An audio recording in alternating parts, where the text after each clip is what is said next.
संविधान का अनुच्छेद 12। अब अनुच्छेद 13 ये बहुत जरूरी है। अनुच्छेद 13 क्या कहता है? ये अल्पीकरण कहता है। अल्पीकरण को इंग्लिश में कहता है डेगोरेशन। ये डेगोरेशन क्या है? कहता है कि हमारा मूल अधिकार जो है बहुत अच्छा है, लेकिन अगर हमारे मूल अधिकार से, हमारे अधिकार से किसी दूसरे को तकलीफ होता है तो फिर वो हमारा मूल अधिकार नहीं है। जैसे हमें अभिव्यक्ति की आजादी, हम कुछ भी बोल सकते हैं, तो कोनो को गरिया देंगे भाई, हमारी आजादी, हम कुछ भी बोले तो उसकी भी तो आजादी है भाई, शान से जिंदगी जिए। तो हमारा ये अनुच्छेद 13 कहता है आपके अधिकार को घटा दिया जाएगा। कब घटाया जाएगा? जब वो असंगत हो जाएगा। असंगत मतलब क्या होता है? इनकॉन्स्टिटेंट। अब ये इनकॉन्स्टिटेंट मतलब क्या होता है? असंगत, दूसरे को तकलीफ पहुंचाने वाला ना हो। अब हमें, जैसे हमको अधिकार है हम गाड़ी चलाएं, कोई को घर में चला दे, घुस जा, हमारा अधिकार है कि हमें चारों ओर घूमने की स्वतंत्रता है। तो किसी के बेडरूम में घुस जाओ, कदर कुंजी कर रहा है तुम, तो ऐसा थोड़ी ना हो सकता है भाई। तो यही कहता है कि आपकी आजादी है, लेकिन याद रखिएगा ये आजादी तब तक ही है जब तक दूसरे को तकलीफ नहीं पहुंचे। अब इसमें एक चीज ध्यान से समझिए, हमारा संविधान जो लागू हुआ था वो 26 जनवरी 1950 को लागू हुआ।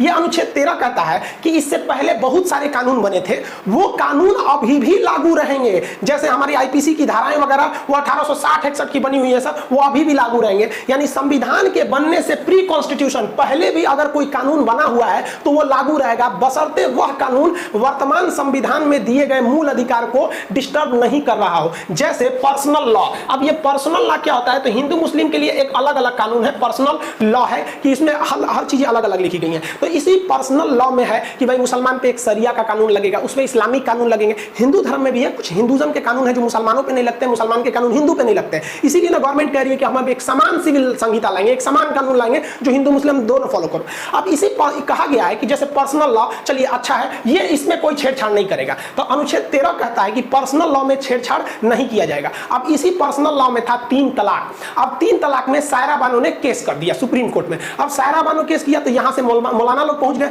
सुप्रीम कोर्ट में, कहे जज साहब पगला गए का, ये पर्सनल लॉ का मैटर है 3 तलाक, आप कहां से इसमें घुस जाएंगे? तो सुप्रीम कोर्ट ने मौलाना लोग को झाड़ दिया, कहा कि आप खान सर का क्लास नहीं किए हैं। समझिए कैसे कि पहले ये पर्सनल लॉ 1937 में बन गया था, मतलब ये 3 तलाक का नियम जो था, तलाक के बिद्दत 1937 से चलते आ रहा है, संविधान से पहले। तो सुप्रीम कोर्ट ने कहा कि आप खान सर का क्लास देख लीजिए, उसमें स्पष्ट बोला गया है कि संविधान के पहले के बनाए गए सारे नियम कानून रहेंगे, बशर्ते वो किसी के अधिकार को न छीन रहे हो। तो 3 तलाक जो है वो पुरुष को अधिकार दे रहा है, लेकिन इस अधिकार में न जाने कितनी महिलाओं की लाइफ खराब हो जा रही है। इसलिए सुप्रीम कोर्ट ने कहा कि आपका पर्सनल लॉ रहेगा, लेकिन उस पर्सनल लॉ में से जो तलाक के बिद्दत है वो खत्म हो जाएगा।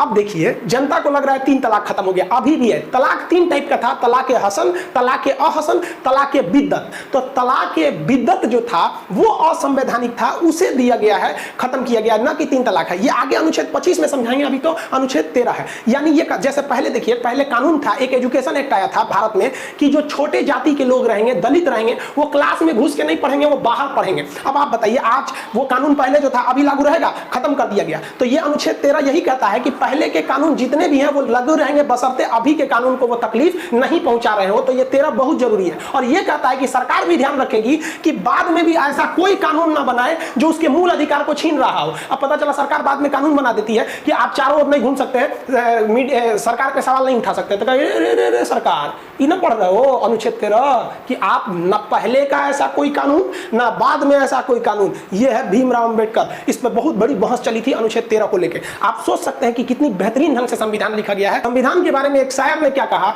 कि तुम्हारी हर तकलीफों का मैं एक मुकम्मल जवाब हूं, कभी वक्त मिले तो मुझे पढ़ना, मैं भारत का संविधान हूं। सैल्यूट करते हैं उन संविधान बनाने वालों को जिन्होंने इतना मजबूर किया। और याद रखिए, ये जो नेता है ना, जो संसद में बैठे रहते हैं, बेच दिए रहते हैं आपको। ये जो संविधान है ये उन्हें रोक के रखा है, तुम बेच नहीं सकते हो। अगर आप ईमानदार समझते हैं तो वाकई समझिए कि जो संविधान बनाने वाले थे वो ईमानदार थे, वरना इन लोग को अभी दे दिया जाता तो बेच खा जाते सब। तो ये उन्हें रोक के रखता है अनुच्छेद 13। आप याद रखिएगा, ये अल्पीकरण है। कब? जब आप दूसरे को तकलीफ देने लगते हैं तब। अब आर्टिकल 14 आता है, अनुच्छेद 14।